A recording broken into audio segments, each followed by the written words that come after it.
città di Paderno Dugnano, Anna Varisco.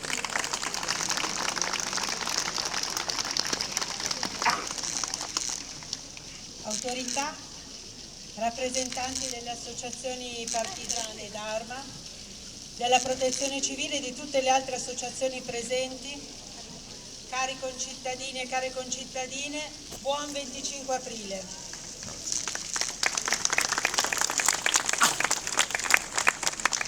Questo 81esimo anniversario della liberazione dal nazifascismo segna il tempo, ma non indebolisce il ricordo che cresce con noi. Cambia forma ma non sostanza. Il 25 aprile rappresenta per noi tutti, per tutti noi, è la festa di tutti, una data che non appartiene solo alla memoria, ma che continua a interrogarci sul presente e sul futuro della nostra democrazia. Il 25 aprile rappresenta per noi tutti il ricordo di una stagione di lotta e di sacrificio, dalla quale è nata la nostra Costituzione, una carta viva. Quest'anno partì, tanti anni fa, 80 anni fa partì la Costituente, l'Assemblea Costituente, e come si diceva prima festeggeremo nel 2027 gli 80 anni dell'avvio, che poi fu ufficiale nel 48. Da quella stagione di lotta, dicevo, e di sacrificio è nata la nostra Costituzione, una carta viva che non è soltanto un insieme di norme, ma un patto civile fondato su valori profondi: la dignità della persona, la libertà, l'uguaglianza, la solidarietà, la pace. Valori che non possiamo dare per scontati, perché ogni generazione è chiamata a custodirli e a rinnovarli. Come si diceva già anche nell'altro intervento, quest'anno segna anniversari importanti. 80 anni fa, nel 1946, le donne italiane votarono per la prima volta. Fu una conquista di civiltà, un allargamento decisivo della democrazia. Quel diritto oggi pienamente acquisito ci ricorda quanto sia importante non arretrare mai sul terreno della partecipazione e dell'inclusione di tutti. Il primo voto, l'abbiamo ricordato anche qualche mese fa, lo fecero a marzo e vennero elette anche le prime donne sindaco. Oggi siamo tante di più, ma non ancora abbastanza, io credo, perché il ruolo delle donne nella politica è fondamentale. Ne sono convinta, ne sono profondamente convinta. Le donne ebbero un ruolo fondamentale nella lotta di liberazione, non solo, ma anche durante tutta la guerra, anche chi non partecipò direttamente alla lotta di liberazione, perché le donne erano quelle che hanno retto in tutti quegli anni bui e difficili. Il 2026 segna anche l'80° anniversario della Repubblica Italiana, celebrando il referendum istituzionale e l'Assemblea Costituente che hanno fondato la democrazia italiana. E questo, il 2 giugno, con l'intitolazione dell'Aula Consiliare a Tina Anselmi, lo festeggeremo insieme. Viviamo però un tempo complesso.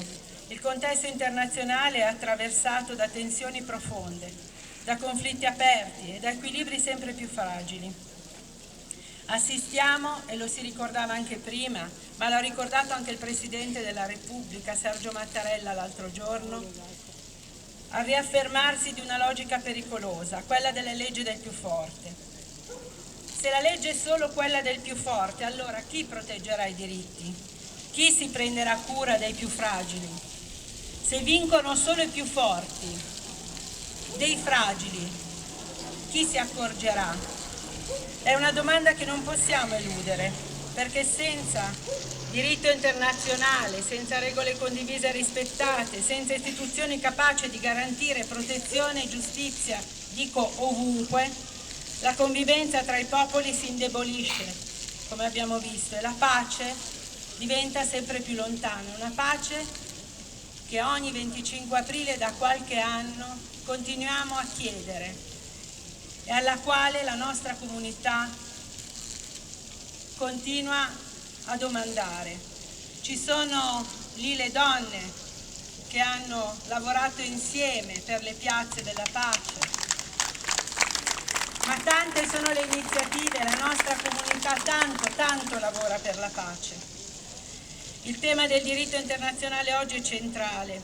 Vediamo violazioni, vediamo sofferenze, vediamo crisi umanitarie, ma proprio per questo dobbiamo riaffermare con forza il loro valore, non come un principio astratto, ma come uno strumento concreto di tutela delle persone e dei popoli. In questo scenario si inserisce anche tutta la questione della protezione, del difendersi. È un tema molto complesso che ci richiede responsabilità e visioni. L'abbiamo visto in un incontro di qualche giorno fa, le spese militari sono cresciute significativamente. C'è molto mercato attorno a quella che è tutta l'industria della guerra, l'industria bellica. E il tema grosso è proprio quello: noi come ci proteggeremo? Come facciamo a proteggerci? Ecco, io credo che la sicurezza non può essere solo una questione di armamenti. L'Europa deve compiersi davvero, deve diventare più unita, più capace di agire, più autorevole sulla scena internazionale. Deve essere forte. L'Europa non deve essere autoritaria ma autorevole, e lo sarà se rafforzerà le alleanze, se saprà compiere quei passi politici e istituzionali che ancora mancano, se saprà parlare con una voce sola sui grandi temi globali.